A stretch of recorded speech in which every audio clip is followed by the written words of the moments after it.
Muy buenas noches, hoy es viernes y también hay mucha información para terminar esta semana. Yo soy Memo Flores y arrancamos noticias a tiempo. Y vámonos a recordar las noticias más importantes que sucedieron durante el transcurso de esta semana y las actualizaciones que hay al respecto de estas.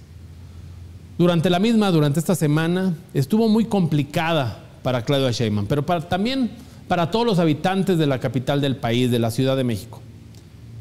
Para su equipo, para su narrativa, esa narrativa de un gobierno estable y sobre todo, esa narrativa de control político quedó endeble. La Coordinadora Nacional de Trabajadores de la Educación lleva ya 15 días acampando en el Zócalo. Lleva 15 días de bloqueos, de marchas, de escuelas cerradas, en las zonas más pobres y atrasadas de este país. Más de 15 días de clases suspendidas. Más de 15 días de tráfico, de tensión y con una amenaza que cada vez parece sonar más fuerte.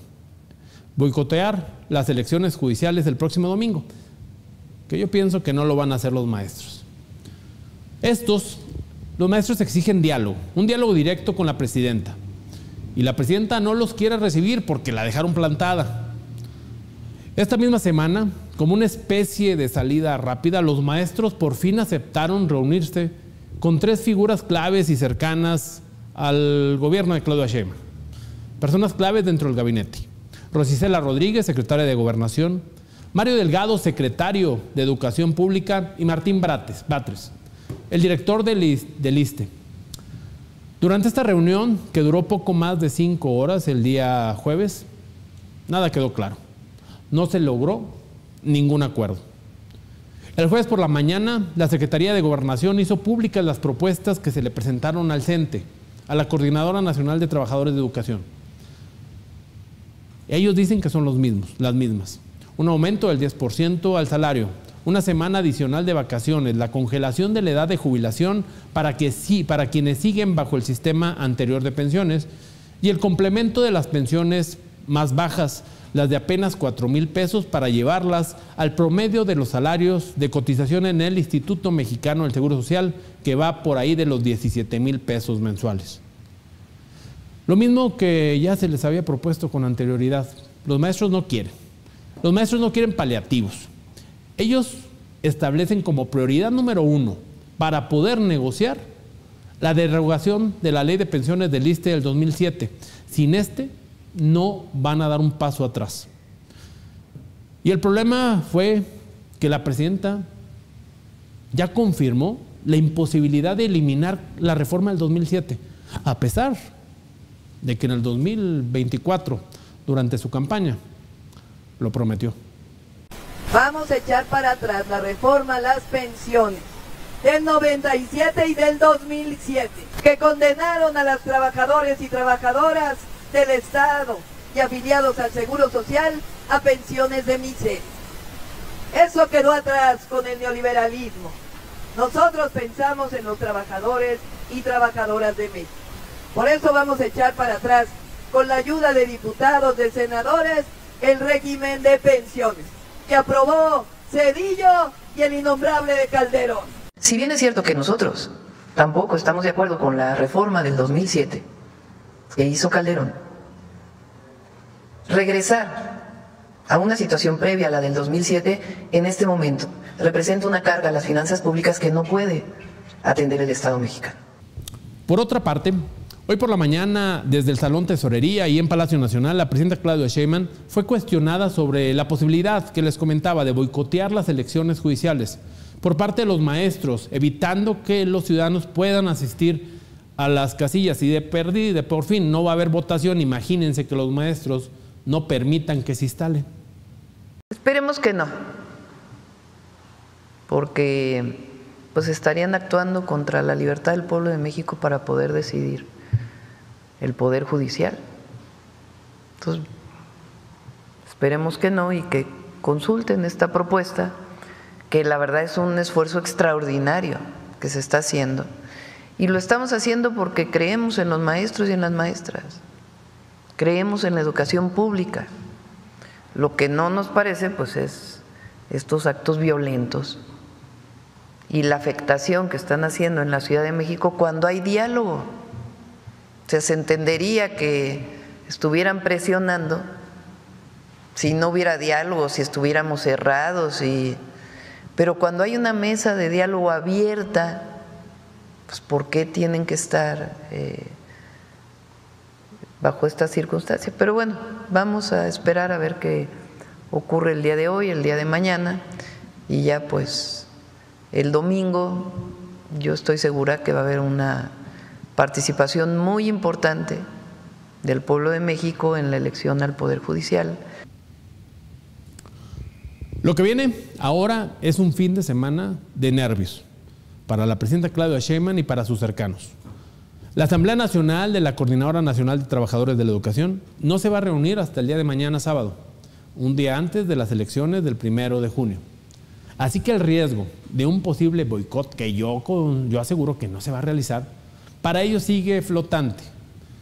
Pero por otra parte, la Ciudad de México sigue cansada. Siguen sus habitantes muy cansados con otra semana más de protestas, de bloqueos, de cierres de avenidas, de bloqueos de las estaciones de metro, del Metrobús. Los ciudadanos de la Ciudad de México están muy cansados. Es la primera gran prueba de control político del gobierno de Claudia Sheinbaum y llega justo 15 días antes de la elección al Poder Judicial.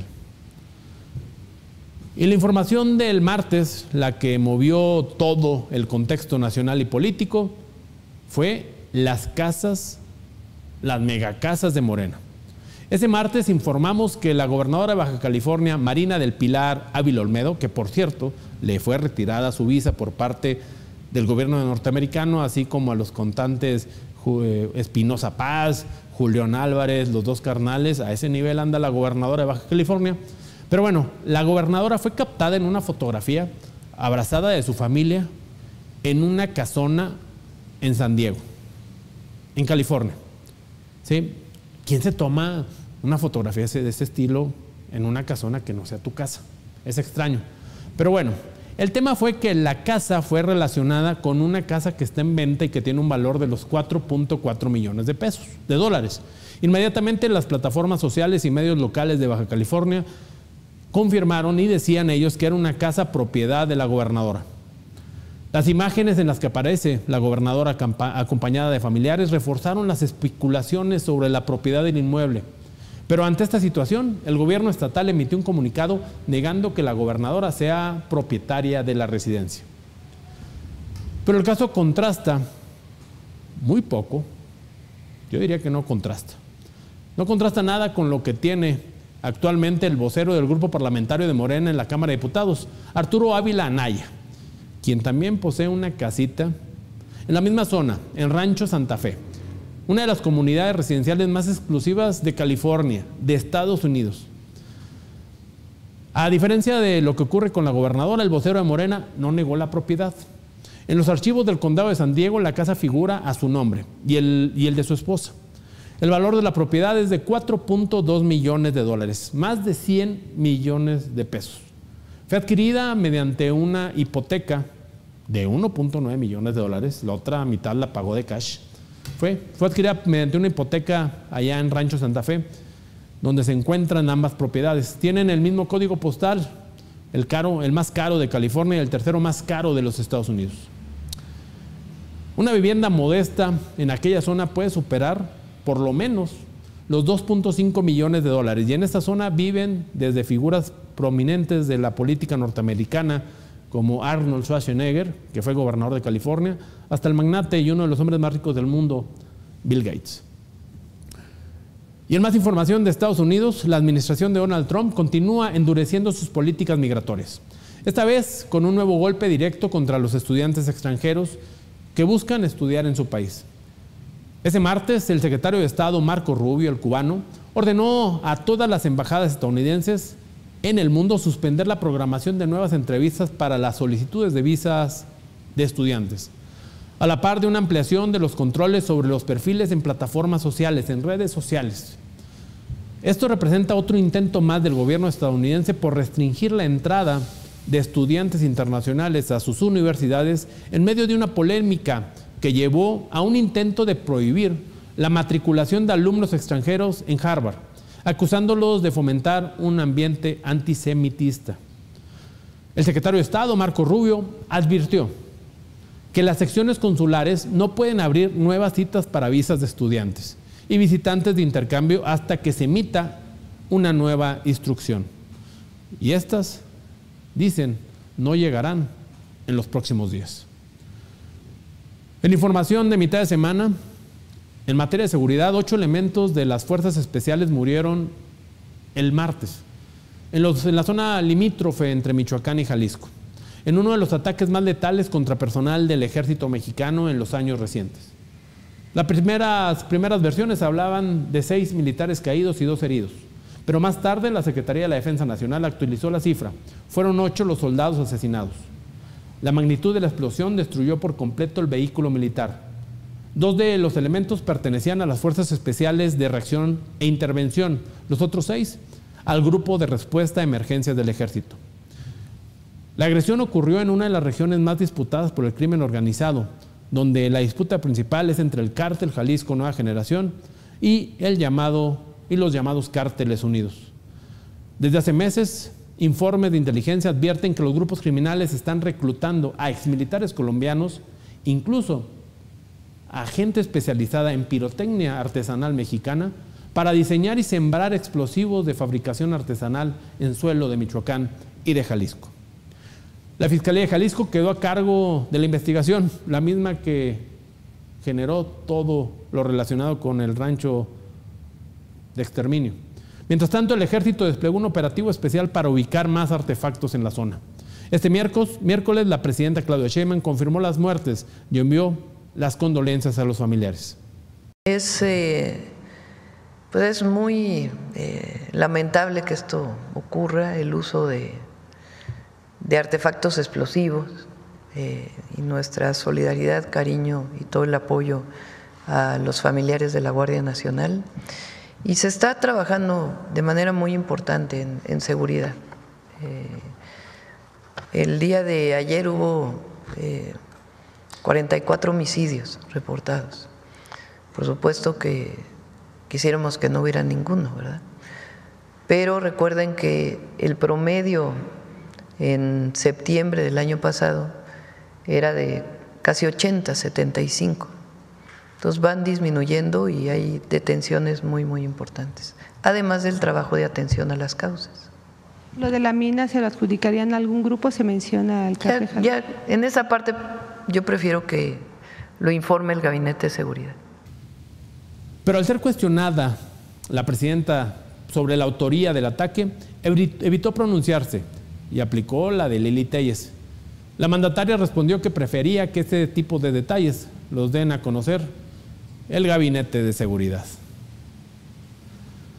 Y en más información del miércoles, el secretario de Agricultura, Julio Verdegué, acordó una pausa temporal con su homólogo de los Estados Unidos del cierre de las importaciones de ganado mexicano por 15 días para reforzar medidas contra el gusano barrenador.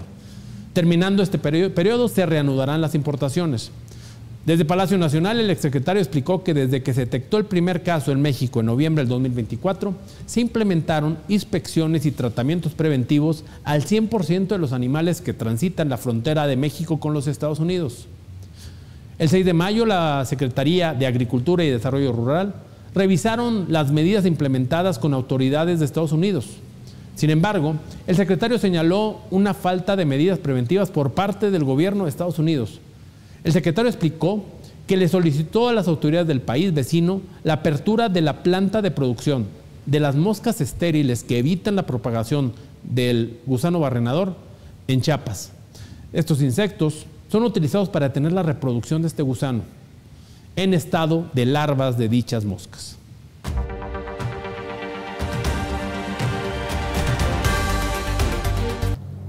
Me conecto inmediatamente a la Ciudad de México con Antonio Nieto, autor de los libros Cártel Chilango, coautor de Narcos Ciudad de México y para mí un referente del periodismo de investigación, en particular del área de la seguridad, y que ha sacado a la luz muchos de los temas ocultos del crimen organizado y de los grandes cárteles que operan en la Ciudad de México. Antonio, muchas gracias por conectarte, amigo. ¿Cómo estás, Guillermo? Me da muchísimo gusto saludarte de nuevo. Un gran amigo, un gran abrazo y saludos a todo tu público. Oye, Antonio, ¿qué nos puedes platicar sobre este homicidio doble que se vivió en la Ciudad de México de dos personajes cercanísimos a la jefa de gobierno de la Ciudad de México, Jimena Guzmán, la secretaria particular, y José Gómez? ¿Es el parteaguas para algo grande que se viene en materia de seguridad, un cambio referente y que se vuelva más penetrante la inseguridad en la capital del país? Más bien es un reflejo de todo lo que está podrido en el sistema. Evidentemente le pegó este doble crimen a lo más profundo del corazón de la política mexicana, particularmente la de la Ciudad de México, pero pues no olvidar que es el bastión, es la sede de los poderes, es donde está el partido Morena, es donde está la presidenta Claudia Sheinbaum. Entonces definitivamente expone las deficiencias en el sistema, expone la seguridad de los funcionarios y sobre todo, Guillermo, la seguridad de toda la población, porque si esto ocurrió con altos funcionarios que conocían la agenda, la vida privada, la vida pública de la jefa de gobierno Clara Brugada, ¿qué nos espera a nosotros los ciudadanos en cuanto a estar batallando con la delincuencia rampante y en este caso la operación de la delincuencia organizada que por muchos años se negó en la capital del país?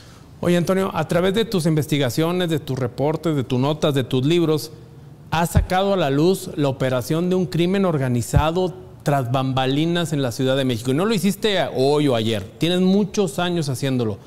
¿Este ya es el reflejo final de esto que muchos años denunciaste?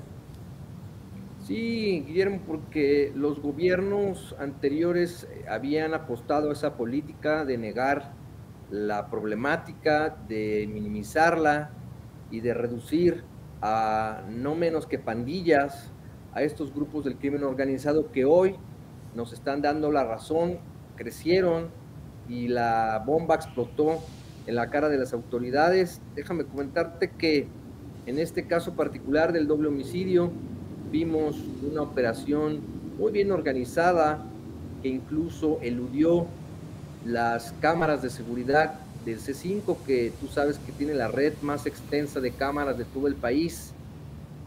Y además ya provocó la separación del cargo de dos elementos o de dos mandos de la Secretaría de Seguridad Ciudadana que presuntamente alteraron la escena del crimen. Por un lado, Berta Alcalde, la fiscal capitalina, acaba de decir en una entrevista que no hubo manipulación, contrariando la tarjeta informativa que la propia Secretaría de Seguridad Ciudadana emitió ayer, antier, con respecto a la separación del cargo de estos dos funcionarios, que es la jefa Nativitas, Rosa García, y su jefe de patrullas, que corresponden al sector que le tocó o la zona de responsabilidad donde ocurrió este homicidio. Entonces, pues Guillermo, ¿qué te puedo decir? Es incluso contradictorio que la fiscal diga una cosa y la secretaría otra con respecto a la manipulación de la escena del crimen, pero yo fui capaz de publicar un audio en mis redes sociales y en el portal de noticias de La Silla Rota, donde un mando de la propia policía capitalina está regañando a la jefa Nativitas por el hecho de haber alterado la escena del crimen. Entonces, ¿qué nos depara? ¿Qué expone esto? Pues simplemente que es una operación evidentemente del crimen organizado. Todavía no se ha dicho oficialmente o no se ha especulado, y que bueno, con qué cártel sería el responsable de cometer este crimen, o si son mercenarios y obedecen estos sicarios y estos ejecutores, organizadores y facilitadores de este terrible crimen.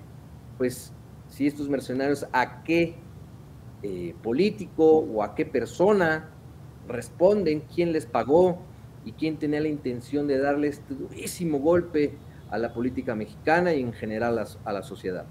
Bueno, oye, Antonio, hablas de que este doble homicidio, este crimen directamente contra personas cercanas a la jefa de gobierno, estuvo muy bien preparado. Por tu experiencia en el tema, ¿el modus operandi a qué nivel llega? ¿Es crimen internacional, cárteles locales de la Ciudad de México, cárteles nacionales? ¿Qué tan bien estuvo preparado por, como viste, sucedieron las escenas del crimen?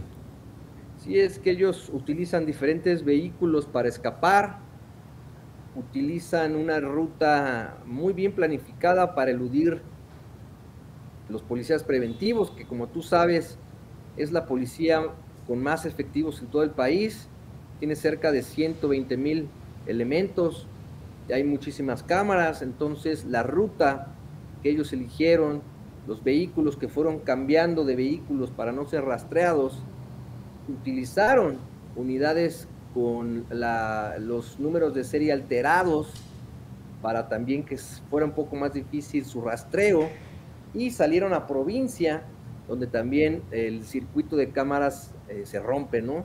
Ya no cuentan los municipios del Estado de México donde se esconden o donde se cree que pasaron antes de salir del Valle de México, pues no cuentan con estas cámaras o este sistema de cámaras.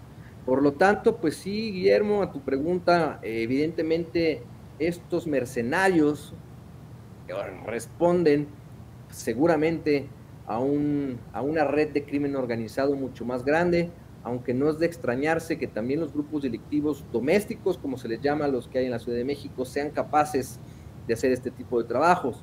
Pero, en mi experiencia, esto es un caso evidentemente que ningún cártel se va a adjudicar, y que estos personajes, si en algún momento son detenidos, tienen el expertise de no hablar o de no saber incluso quiénes son los autores intelectuales, porque operan como células que, a pesar de que pueden coordinarse, no saben lo que va a hacer la otra, o no saben quiénes son los que la componen. Luego, entonces, creo que estos mercenarios evidentemente son profesionales, altamente capacitados, y hubo mucho recurso económico para consumar este ataque. No descartar que la persona o las personas que sean los autores intelectuales sean gente muy poderosa. Antonio, te agradezco mucho que te hayas tomado el tiempo, amigo. La verdad, es un placer poder platicar contigo. Eres un experto en la materia de seguridad, un periodista de investigación en la materia de seguridad, y no los que andan ahí con la nota roja por simple amarillismo, sino contigo se puede obtener información real, confiable y verificada. Te agradezco mucho, Antonio. Gracias, Guillermo. Un abrazo, y cuando se te ofrezca cualquier cosa, aquí estoy. Saludos a tu público y bueno, un abrazo fraternal. Te tomaré la palabra, hermano. Cuídate mucho, que estés bien. Hasta luego. Gracias.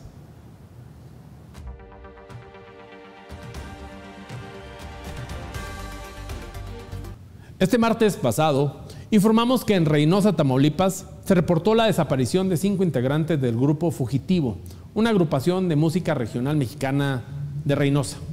Habían sido vistos por última vez el domingo 25 de mayo, luego de ofrecer una presentación en el barrio Riberas del Rancho Grande. El día de ayer, la Vocería de Seguridad de Tamaulipas informó sobre el hallazgo de 5 cuerpos sin vida, además calcinados, que podrían corresponder a los músicos desaparecidos. Mencionaron que durante el operativo en el área, fuerzas estatales federales detuvieron a 9 presuntos miembros del Cártel del Golfo, asegurando además 9 armas de fuego y 2 vehículos. Tras la conferencia de prensa del fiscal estatal, familiares de los músicos rechazaron la versión oficial, denunciando que no fueron informados previamente y que no se han hecho las pruebas periciales necesarias para confirmar la identidad. Los familiares, con apoyo de colectivos de búsqueda, continúan la búsqueda y piden a la ciudadanía seguir brindando información oficial a través de sus redes sociales. Así lo mencionó Sonia Bernal, familiar de uno de los integrantes del grupo Fugitivo, en una entrevista con la periodista Azucena Oresti. Dice el fiscal que los 5 cuerpos encontrados el miércoles corresponden a los muchachos, Sony. Bueno, pues lo único que puedo yo aportar para esto, ya que me encuentro pues en Puerto Vallarta, pero estoy muy al pendiente de lo que informa directamente la familia, es de pues que la familia sigue en espera de respuestas, sigue en espera de de tener resultados y siguen con las búsquedas y la investigación. Es lo único que yo puedo anexar y que estén muy al pendientes de lo que se está publicando. Las voceras que son de parte de la familia, de todos nosotros. El jueves, la administración de Donald Trump enfrentó un nuevo golpe de credibilidad del informe Haz que Estados Unidos vuelva a ser sano, firmado por el secretario de Salud, Robert F. Kennedy, el mismo que está en contra de las vacunaciones. En este informe, que cita al menos 4 estudios que no existen. Científicos que aparecen como autores niegan que haber escrito los artículos que se les atribuyen. Algunos aseguran que las citas son completamente inventadas. En otros casos, ni siquiera hay registro de los supuestos estudios en las revistas científicas mencionadas.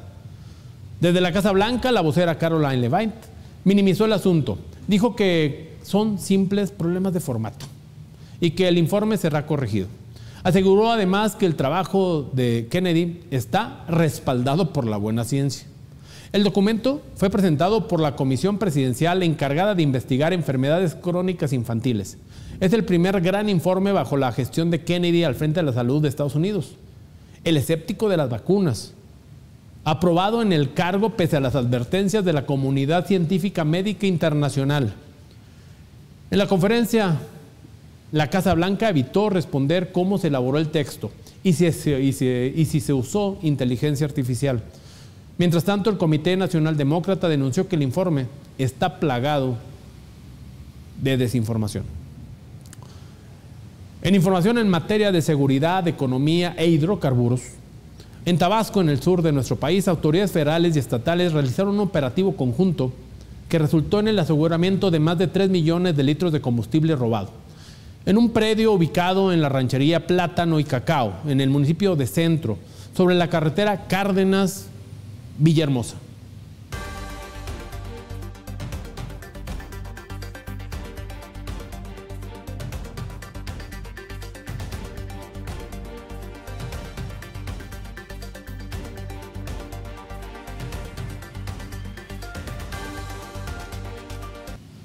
Durante este cateo también se incautaron 18 vehículos, 3 máquinas pesadas y casi 4,000 contenedores industriales.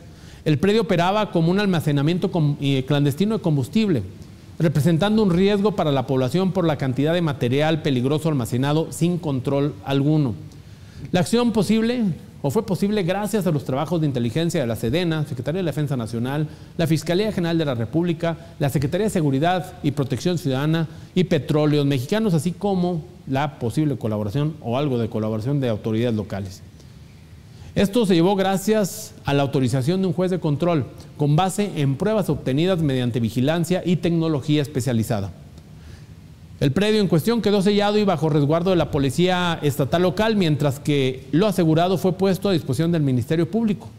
Por su parte, el secretario de Seguridad Pública Federal, Omar García Harfuch, destacó que este operativo forma parte de los esfuerzos del gobierno federal para combatir el robo de combustible, una de las actividades ilícitas que más afecta al erario público y, por supuesto, a la petrolera mexicana. Y despidiendo la semana, despidiendo el viernes, el que se despidió también, pero del gabinete de Donald Trump, después de tanto tiempo que le generó pleitesías y de tanta lana que le metió a la campaña, fue Elon Musk. Se despide de su paso por la Casa Blanca. Desde la oficina oval, el presidente Donald Trump compareció junto al empresario para anunciar su salida del Departamento de Eficiencia Gubernamental, el que Musk encabezó desde el arranque de la actual administración el 20 de enero. Trump calificó la gestión de Elon Musk como incomparable. Musk, con una camiseta que decía el padre del DOGS, Departamento de Eficiencia Gubernamental, aseguró que este no es el final del departamento, sino el inicio de una nueva etapa. Dijo que continuará colaborando con su amigo Donald Trump, aunque ya esté fuera de su gobierno. Well, I expect to continue to provide advice whenever the president would like advice. I hope so. I mean, I expect to remain a friend and an advisor, and certainly if there's anything the president wants me to do, I'm at the president's service. La salida de Elon Musk del gobierno de Donald Trump llega 2 días después, donde el magnate de la tecnología generara críticas muy duras contra el presupuesto aprobado por la Cámara de Representantes. Advirtió que este proyecto incrementaría el déficit y socavaría el trabajo de su propio equipo. Un equipo que bajo su liderazgo, según él, despidió a decenas de miles de empleados públicos. Y en otro golpe judicial para miles de migrantes en Estados Unidos, el viernes la Corte Suprema aceptó la petición del gobierno de Donald Trump para retirar el estatus de protección temporal a más de 532,000 personas procedentes de Venezuela, Cuba, Nicaragua y Haití, una medida otorgada por la administración del gobierno de Joe Biden. El fallo fue aprobado por 7 de los 9 magistrados, con el voto en contra de la jueza liberal Sonia Sotomayor y de Ketanji Brown Jackson. Es el segundo fallo de este tipo en apenas 10 días. La misma Corte ya había avalado a Trump para que pudiera retirar la protección a otros 350,000 migrantes venezolanos. Desde el regreso de Trump a la Casa Blanca con una promesa de endurecer políticas migratorias, lo está cumpliendo. Ha despachado a infinidad, a miles de migrantes que buscaban un mejor sueño, una mejor vida en Estados Unidos. El gobierno de Donald Trump insisten en que va a expulsar todavía a millones de migrantes más que están ilegalmente en su país. El jueves concluyó el periodo de 60 días de las campañas para la elección de los próximos liderazgos del Poder Judicial de la Federación. Una elección inédita. Más de 3,389 aspirantes. El jueves inició la veda. Se prohíbe cualquier acto de propaganda electoral desde ese día hasta el cierre de las casillas el próximo domingo 1 de junio. Y justo ayer, a 3 días de las elecciones, el Instituto Nacional Electoral intervino. Después de semanas del reparto masivo de acordeones mediante el cual le decían a los ciudadanos cómo votar, porque es bastante complicado votar, el INE decidió aprobar una medida para prohibir la utilización de acordeones cuando los ciudadanos asistan a votar. Los 11 consejeros calificaron estos acordeones como propaganda ilegal, con implicaciones en la fiscalización y recursos, y advirtieron que podría tratarse de un delito electoral. La consejera presidente Guadalupe Tadei, la presidenta del INE, reconoció que estas guías se han distribuido masivamente. Lo llamó un reto a la autoridad electoral y también un posible delito federal. La veda electoral ha comenzado, pero en el país ya circulan miles de instructivos de cómo votar. El árbitro electoral ha reaccionado bastante tarde. Y el que ya dijo que sí iba a utilizar su acordeón y no podemos esperar más de él, pues fue Gerardo Fernández Noroña. El presidente del Senado reconoció abiertamente que este domingo llevará su propia lista para poder elegir jueces, magistrados y ministros. Pues ¿qué más podemos esperar de este inepto? Fernández Noroña informó que se necesita un estudio previo para elegir entre tantos nombres de jueces, magistrados y ministros. Según el senador, votar sin una lista preparada es prácticamente imposible para un ciudadano común. Noroña sostuvo que la distribución masiva de acordeones, actividad que se ha vinculado a Morena, no empaña la primera elección judicial del próximo domingo, y resaltó que lo mejor es acudir a votar, porque de cualquier forma habrá juzgadores electos. Asegura que lo importante es votar, porque dice que de cualquier forma habrá jueces, magistrados que se van a elegir. Y aunque admite que sin guía no se puede ejercer el voto con claridad, insiste que es lo mejor acudir, aunque sea bastante complejo. Y el día de hoy, en la conferencia matutina de Palacio Nacional, la presidenta Claudia Sheinbaum hizo un llamado para asistir a votar el próximo domingo en la elección judicial. La mandataria aseguró que su equipo le indicó que este mensaje no viola la veda electoral. Ya me dijeron que sí puedo hablar de eso. Yo pensaba que ya no se podía hablar desde ayer de la elección. Siéntense. Pero sí se puede hablar de que la gente participe. Lo que no se puede decir pues es ya nada de la campaña de ningún candidato o candidata. Entonces aprovecho para decir a votar todos el domingo. En medio de las polémicas por los acordeones y los cuestionamientos a la legalidad o legalidad de estos, el gobierno insiste en que salgan a votar. Y pues bueno, esto fue toda la información más importante del día de hoy y de la semana que estamos terminando. No dejen de seguirnos el próximo domingo a través de todas las plataformas de atiempo.tv. Yo soy Memo Flores. Nos vemos el lunes a las 8 de la noche en Noticias a Tiempo con tu servidor. Que pasen un excelente fin de semana.